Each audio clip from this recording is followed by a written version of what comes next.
All right. Good morning, everyone. My name is Caroline, or Miss Caroline, or you can call me Carol.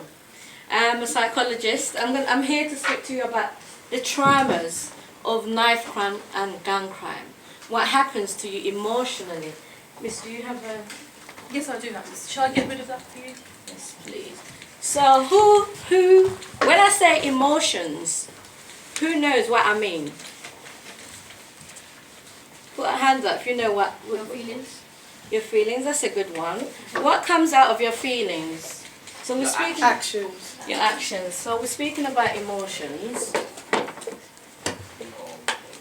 Yeah, and then out of emotions comes feelings, and then actions. What else? What else comes out of that? Consequences. Because you know, if you do something bad. Yeah, that's more like your actions really. But I'm looking at the emotions. Let's say, what do you feel? Do you feel happy or sad? With what? With emotions. What comes out of emotions? Both. So you're happy. Either you're happy, you have a happy emotion, or you have a sad emotion, isn't it? Yeah. So when someone commits, goes to the streets and pulls a knife out of someone, what do you think? What emotions are going through that person at that moment? Either fight or flight. That's a possibility. Yeah, that's a good one. Yeah. So fight. It's adrenaline. Yeah. Fight or flight. So you get adrenaline when you get... It is right. So you say fight or flight. Excuse me, I'm talking. All right, which is, you've given a good point, right? So when you're going through those emotions, fight or flight, what emotions are you facing? Anger or fear? Fear. It's a fear, okay. So we've looked at these emotions now. At that moment, how do you manage them?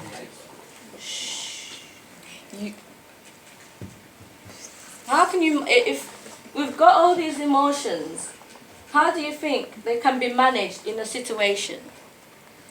If you're feeling that, you want to say something? Anyone? Like, how would you let it out? Yes, how would you You manage? would either fight or run away. Fight or run away. So you have to be in a situation where you have to deal with that anger, right? So the situation that you're in is let me say, like you're made to fight, or you have to deal with fear, like what he was saying, right? So now, how we manage our emotions, yeah, we have to deal with our consequences, like what she was saying. You know, the traumas that comes out of people that handle emotions in a certain way is really bad, because after you have to deal with the mass of what's happened. You know, killing someone, putting a gun to someone's head. It has consequences not only to that person, but to what? To the community. So in 2011, what Miss was talking about, everybody, the situation that happened, there was a young man who got killed in Tottenham by a gun, right? What happened with the community? The community reacted, yeah? When the community reacted, there was a trauma. These are the traumas that came out of it, because a certain group of community felt that they were being targeted. So everyone in that racial category reacted to what was going on, right? Does any of you want to give a comment on what I've just said? And do you understand what I'm talking about? Go on. I understand what you're saying. What do you understand what I'm saying? Your emotions leads to consequences, and consequences can impact to violence or non-violence. Basically. Exactly. She's understood what I'm saying. Can you speak up a bit louder so your other peer members can hear what you're saying? Your emotions lead to anger, and then afterwards it could lead to consequences leading to violence or non-violence. Okay.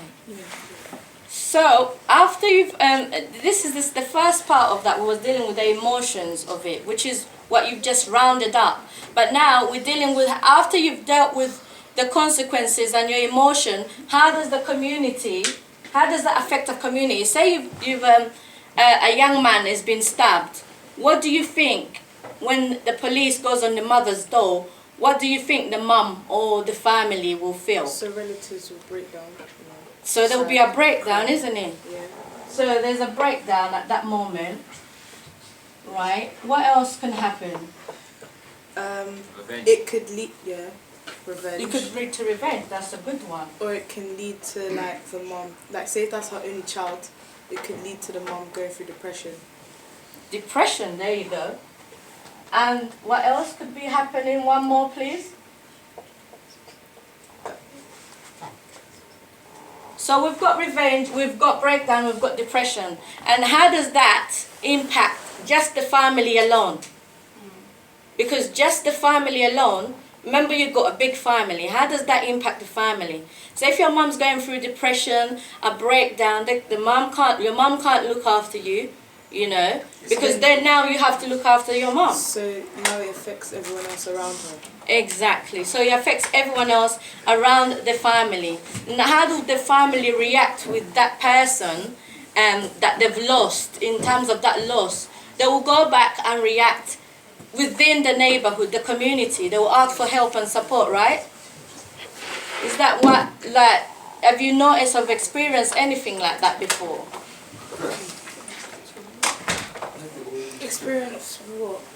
Have you experienced a death in your family or within the community or somewhere where you live? Do you know anyone who has passed away by a knife or gun crime? Yeah. And how does that, what emotions brought out of you, even if you didn't know them at that time? Anger. Why did you feel that anger? Because like, why did you do that? You've lost a life within the Took someone else's community. life for what? Okay, so now you're feeling like that. Sorry, did you want to say and something? even though like some people get killed for actually not doing anything, just like walking down the street Yes. with like something. Exactly. And from you hearing that news on maybe on telly or maybe from someone else, at that point, what do you feel? How does it make you feel as a person, without being related to that person? How does that make you feel? It's just how like people really live. Like Exactly. So it impacts what? The community, because we are all part of the community. You understand? And so the feelings that we express when someone has been knifed or killed, right, can either leave us in depression or we could be angry.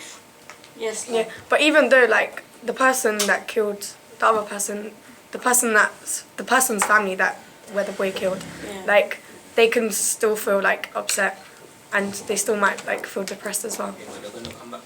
Yes, the extended family, she's right. So we've got all of these emotions going on through the family first, and then the community, and then the police. So how does this affect us emotionally and financially?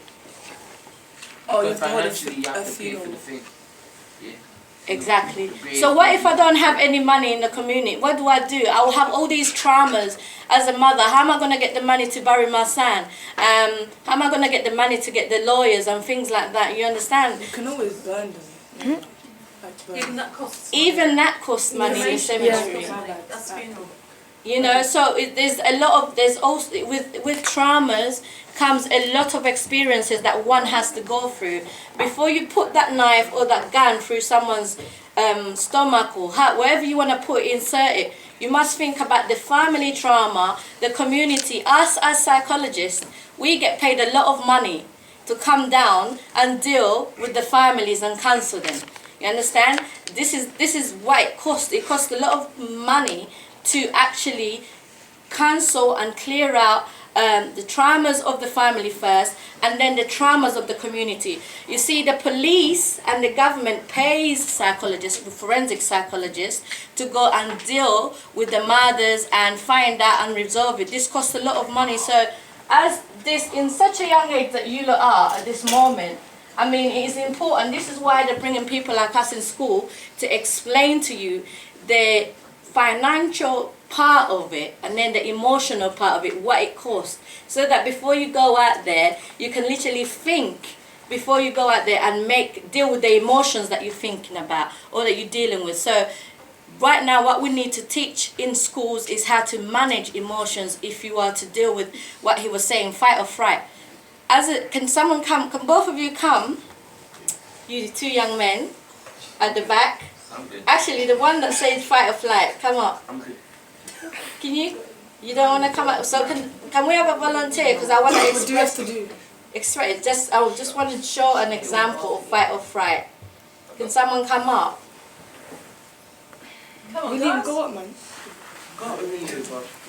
Brave heart. Don't be shy. Don't be shy. I don't bite. I'll tell you, they are not shy. What are you gonna? They're very What brave. do they do if they stand up? What are you gonna? She just said This will it. show you an example. Just get up. This will show you. Michelle, go up, man. Can you? You're ready. Lucia, go. All right. So basically, when someone gets up, you see, you cannot be shy. Oh, well done. Well done. Look at her. She's like, oh. Look at her. So if I come to you like this, how are you gonna deal with me? Oh. Alicia's like, girl. How are you gonna deal with me? Relax. Relax. What if I spat in your face? Nah, then that's a different problem still. We're gonna fight. So if I spat in your face, you fight me. Yeah, So what this means, yeah, that I've gotten power over her emotions. Do you understand? In life, never let no one have power over your emotions. A person who doesn't react has more power over their emotions and themselves and move away. You understand? This is the same lessons I teach in prisons, because I go in prisons, in young offenders prisons. I teach them, if I do something to you like this, and I come to your face and I look at you and I look at you, you look at me, you can look at me and feel, you know, this is a confused person, let me move from you. Unless when it gets physical now, when it becomes to get physical now, is when you might fight or react, because obviously you're an emotional being. But never let no one have power over your emotions. So that's what I wanted to teach you. Just one simple lesson for today for fight or fright. Always learn to control your emotions. You know, there's learning how to control your financial emotions, because people spend financially. And after that, it comes depression. And how Miss was saying, social media will influence you to do a lot of things. You know, they're always marketing guns, knives on TV, on programs and so forth. But I want to show you something now, a little short clip. You can stop that now. I want to show you